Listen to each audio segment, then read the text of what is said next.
Don in London, hello, and not March anymore, April 2nd, 2009. My video is all about recovery from addiction to either substance or behaviour. My addiction, substance, alcohol, my behaviour, well, that's where things came out sideways, I guess. When I wasn't drinking, I was working as hard as possible, going to the gym, workaholic, gymaholic, relationshipaholic, trying to be whatever I might be, always striving and also trying to be perfect. And I'm not perfect by any stretch of the imagination, and the gift is not trying to be perfect enables me to make best use of my time now, get experience of how to live sober, and living sober is the key to my life. And what's helped me most is going to the fellowship of AA, that's Alcoholics Anonymous. I don't speak for it, I just speak for myself, my experience, strength and hope from going to fellowship, just simply a fellowship. And there's a preamble shared at the beginning of every meeting of AA I go to, and it goes like this, and it says, Alcoholics Anonymous is a fellowship of men and women who share their experience, strength and hope with each other, that they may solve their common problem and help others to recover from alcoholism. The only requirement for membership is the desire to stop drinking. There are no dues or fees for AA membership. We are self-supporting through our own contributions. AA is not allied with any sect, denomination, politics, organisation or institution, does not wish to engage in any controversy, neither endorses nor opposes any causes, and absolutely has nothing to do with these videos. Our primary purpose is to stay sober and help other alcoholics to achieve sobriety.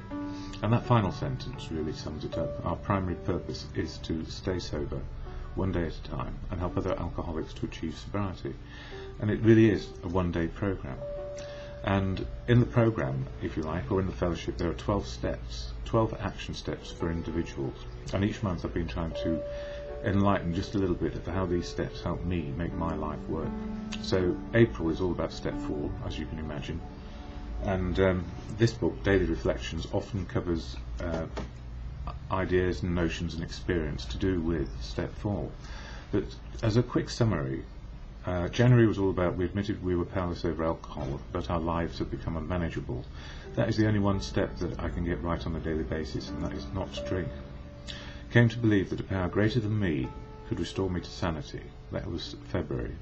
And a higher power than me, AA, the local council, my family, civilization, my community, you name it. There are lots of ways we get influenced.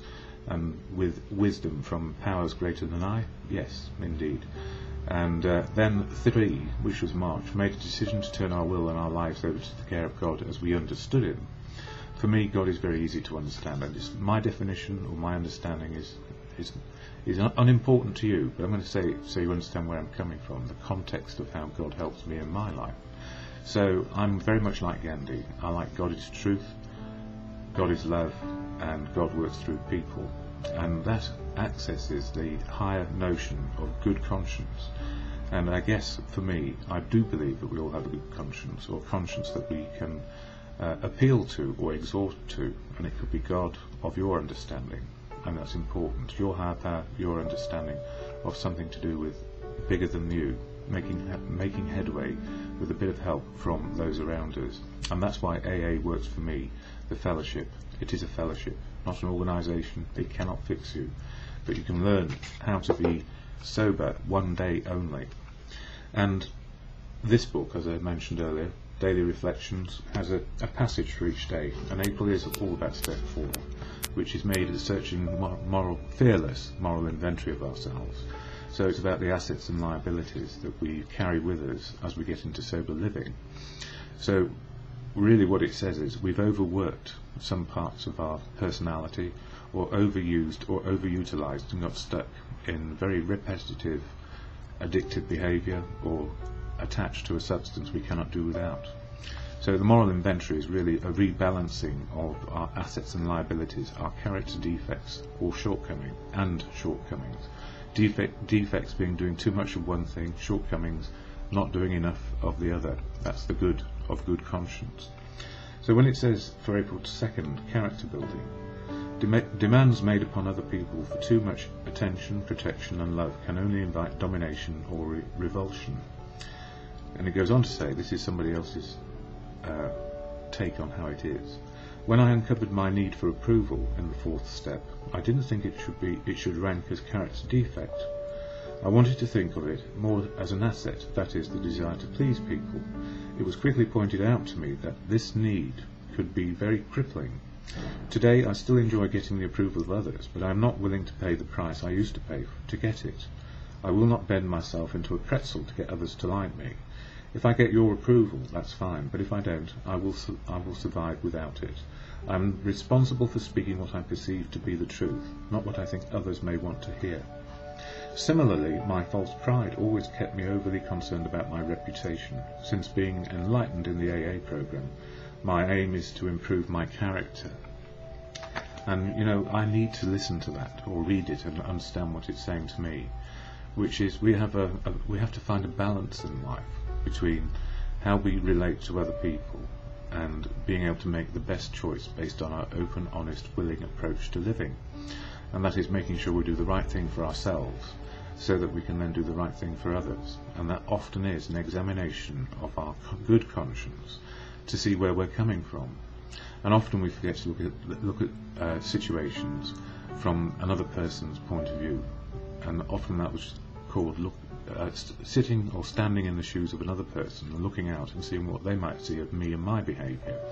And when I look at it there, I did do a lot of good things, but I also was a people pleaser. I wanted to be liked. I feared isolation, but in fact, in the end, I was completely isolated, excluded by my addictive behaviour because it had me down and I couldn't get out of it.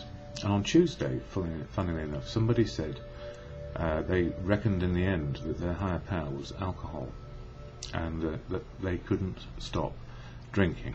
And I realised actually, when somebody said to me, surely your best friend is drink, now I realise for a lot of the time it was my higher power. I was completely and utterly in its sway.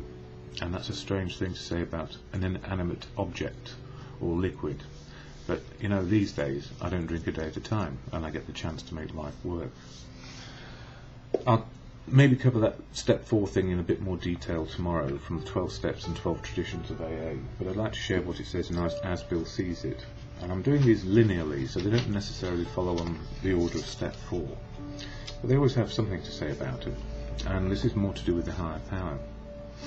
So page 66, for emergencies only. Whether we've been believers or unbelievers, we began to get over the idea that the higher power was a sort of Bush League pinch hitter to be called upon only in an emergency. It's almost like a get-out-of-jail-free card in Monopoly. The notion that we would still live our own lives, God helping a little now and then, began to evaporate. Many of us who had thought ourselves religious awoke to the limitations of this attitude. Refusing to place God first, we had deprived ourselves of his help. But now the words of myself I am nothing, the Father doeth the works, began to carry bright promise and meaning. And it does for me too, because what it really tells me is, if I am in touch with my good conscience and I'm included and part of what is going on in life, I am more informed about what I may do next. And if it involves other people, it's really, really important too that I know where they're coming from. So, this whole program is about our emotional, spiritual and physical well-being. So spiritual is about living in the moment, and the emotional part of our makeup we often suppress because it feels inconvenient and we fear what people might think of us. So one of my exercises every morning is to say to myself, how am I feeling, why, what can I do?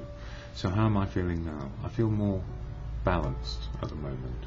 Why? Because a lot of the things which were bothering me to do with relationships and also changes in my diabetic regime are now in a place of better stability, and I don't feel so awkward and excluded and alone.